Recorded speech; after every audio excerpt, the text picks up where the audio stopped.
The first thing you're going to do with your right hand is place your little finger on G and play it at this rhythm.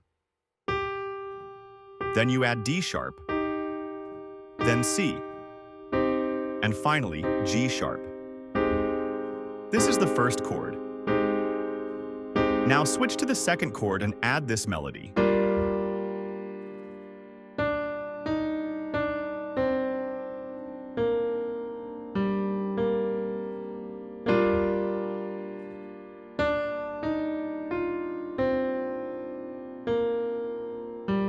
Perfect.